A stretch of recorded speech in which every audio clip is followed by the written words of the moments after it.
laggy because I only turn this computer on once a week and it won't let me not do Windows updates. Oh, it's gonna sound terrible with my intro music. Hey nerds, it's Tiri. Welcome back to my show. There's so much going on right now. So many new pages have popped up involving Warlords of Draenor, Hearthstone, Heroes of the Storm. There's just too much. I'm gonna try to sum it up. We'll see how I do, because I'm a talker. First thing, I'm mostly relying on, oh my goodness, they are loud. Oh, I'm gonna be so happy when this construction is done. It's distracting me, that's the worst part about it. The first thing that I'm gonna rely mostly on my links for is wowhead.com has a bunch of information on what's coming in Warlords of Draenor, spell changes, pet battle changes, glyph changes, class changes in general, group finder options. They even have a long list of music you can preview. Keep in mind, all of these things are subject to change. To prepare for Warlords of Draenor and get people challenge mode achievements, the people over at Open Raid have been encouraging you to set up challenge modes on Open Raid, and this week they're working on silver. Next week will be gold. They already had their week focusing on bronze, but this really gives you a chance to get out there and find people who are doing challenge modes because it's being encouraged on Open Raid, so check the link below for the schedule. So I'm lagging real bad, so I turned off autofocus and bright light on my webcam software, and I really hope that helps.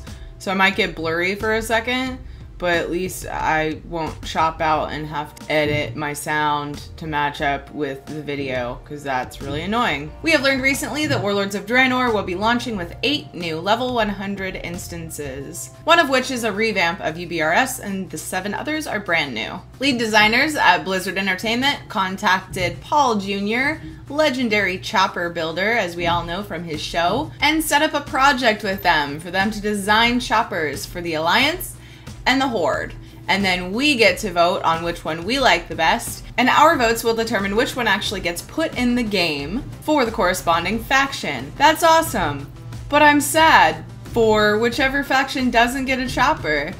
Aw, like that's so sad. So this is pretty exciting. I would love to see what Paul Jr. and his crew are gonna do with World of Warcraft choppers. Check the link below if you want to see more information and follow updates on this project. If you're excited, like me, for the Warlords of Draenor Garrisons that are coming out, there are tons of new images and information to kind of give you an idea of how the Garrisons will work and how you start your Garrison in the links below. The Warlords of Draenor is definitely still in alpha kind of right now. Like, pretty much just employees are playing it. A bunch of people that went to PAX actually got themselves a beta key for when Warlords of Draenor enters closed beta. I'm real jealous. People are probably gonna be selling them. I won't succumb. That's not right. If Blizzard thinks I deserve to play closed beta for Warlords of Draenor, they will make sure that it happens. There have been a few interviews with developers recently about Warlords of Draenor. I'll just bring up the highlights from a particular one I found interesting, done by BlizzPro. One thing I found interesting that's changing with Warlords of Draenor is that you won't be able to queue up for heroic dungeons until you have a certain amount of Proving Grounds achievements. So I guess I have to do Proving Grounds. It was bound to be a requirement at some point, right? They will also be improving Proving Grounds to kind of give you an idea of what you're doing wrong. Not necessarily just being a test of like, if you're good enough. Yes or no, you're this good because you got this far into it. So I wonder how they're gonna do that. Are they gonna be like, hey, you should have used this ability. You didn't use this ability enough. You used this ability too much. Curious how that will work. I could just see it now. You get done with a Proving Ground and you get this big text thing across your screen saying, you stood in too much goo. This is something I've seen in other games, which I rather enjoy because then you know if you're going to progress on into different places, but Warlords of Draenor's map will actually show you which quests are storyline and which ones are optional objectives on the side. I like it. On to the little bit of Diablo 3 news I have for today. DiabloFans.com has a list of what bounties seem to be highly proficient in getting legendary crafting mats from. This list was put together by Mr. Irony. Thank you. Actually, last night was the first time I tried bounties, and it's actually pretty fun because it's quick, it's direct. You don't have to like run around and do this big whole section of an act in order to get some good loot, but it's also challenging. On this same post at DiabloFans.com that I will be linking in the description is also a guide to how to create yourself a frozen orb wizard. Somewhat of a spec that seems to work really well for wizards, tells you what talents to go for and what stats to go for. I think I'm gonna check this out actually. I've been told about it from a couple people and it seems pretty interesting, so I'll try it, and when I do, maybe I'll upload some action from it. Although I still have all of Act 5 to upload, which I'm doing in like 20 to 30 minute increments. Otherwise it'll take me like 2 months.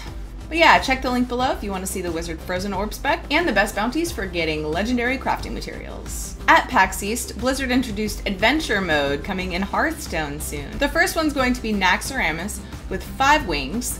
The first one's free, and then the following will cost gold, or you can also buy them with real money. These wings will consist of bosses and a storyline. I think that's pretty interesting. This new Adventure Mode, Naxxramus, will also be coming with a new game board. I was wondering at first if this will allow you to complete certain quests, because I like to play mode so that I can get quests done. It actually deters me from playing with my friends more, which is sad. But the need for getting quests done is the want for more decks, so I can have new cards and be better, right? Well, apparently with each boss kill during the adventure mode, you get a new card. So that's pretty good incentive to play adventure mode, in my opinion. Another interesting thing we learned from PAX East in developer interviews, we are going to be seeing spectator mode eventually. It's been talked about in the future. It wasn't talked about in the future because PAX is in the past, but it was talked about being done in the future. There was also a Heroes of the Storm panel at PAX East, and they talked about new heroes they are bringing to the game. Lily Stormstout, Bringwing the Fairy Dragon, Murky the Murloc, and Zagara the Zerg Queen. They have photos, and they have information on the abilities that these heroes will have.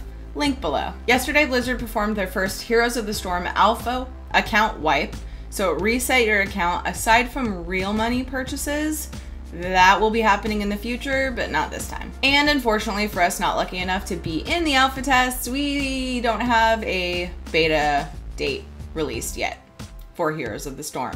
I'm okay with that because I'm playing Landmark and Elder Scrolls Online and trying to like be there for my guild and WoW, and it's a little stressful because there's Diablo too.